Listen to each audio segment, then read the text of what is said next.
নমস্কার প্রিয় দর্শক বন্ধুগণ, বিন্দুস রান্নাঘর চ্যানেল থেকে বলছি। আপনার সকলে কে কেমন আছেন জানাবেন। আজকে আমি যে রেসিপিটি নিয়ে আসবো সেটা হচ্ছে চিকেন পকোড়া। এখন আমি চিকেন পকোড়ার জন্য ছোট মাংস পিসগুলো কাটা আছে, এবার এগুলোকে ধোবো। এগুলোকে ধুয়ে আমি তুলে নেবো।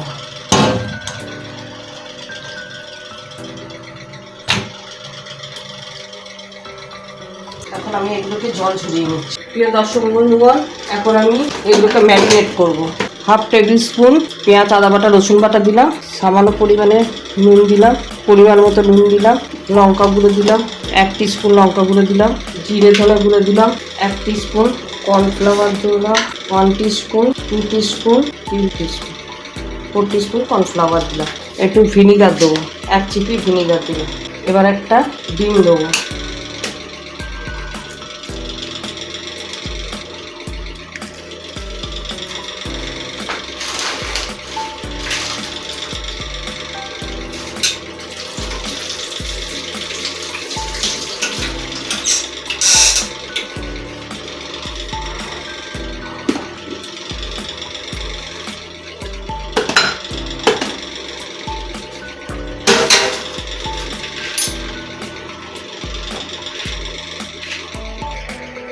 দর্শক বন্ধুগণ, এবার আমরা এটাকে ম্যারিনেট করব।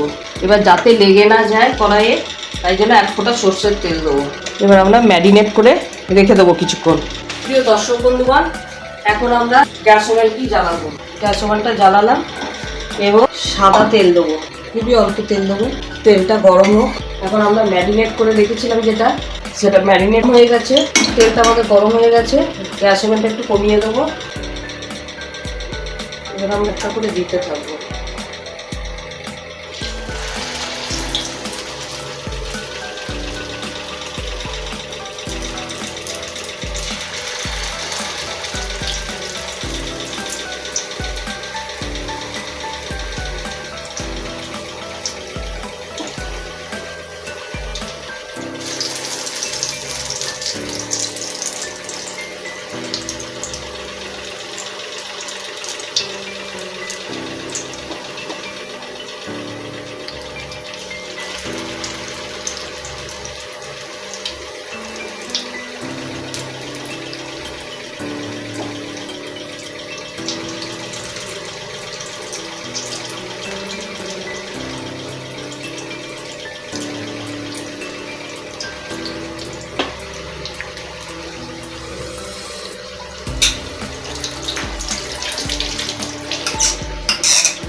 এবার আমরা গ্যাস ওভেনটা বাড়িয়ে দেবো।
এবার আমরা উল্টাবো। উল্টে দিয়ে এই পিসটা দেখুন কি সুন্দর লাল হয়েছে, বড় সাইজের হচ্ছে। লাড়া পিসটা উল্টে নেবো। এখন আমাদের ভাজা হয়ে গেছে, তুলে দিচ্ছি। গ্যাসটা কমিয়ে দিচ্ছি। এবার আমি গ্যাস ওভেনটা বাড়িয়ে দিচ্ছি। এবার আমরা উল্টে দিচ্ছি।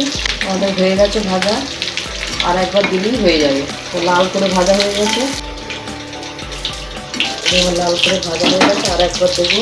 গ্যাসটা কমিয়ে দিলাম।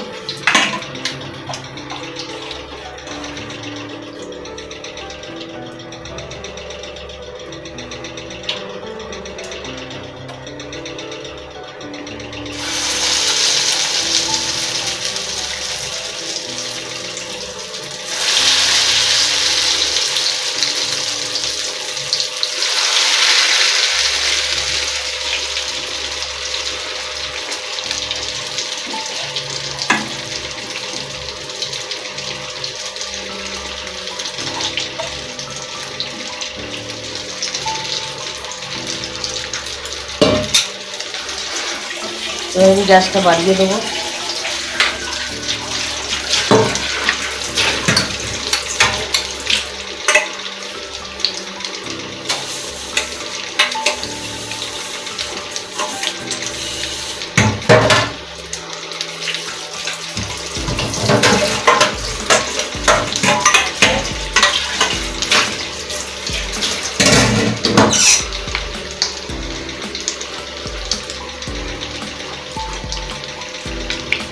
এবার আমি উল্টাবো।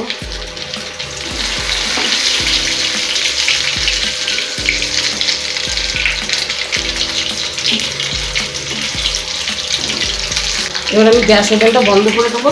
এই দেখুন দর্শক বন্ধুগণ, লাল করে ভাজা হয়ে গেছে।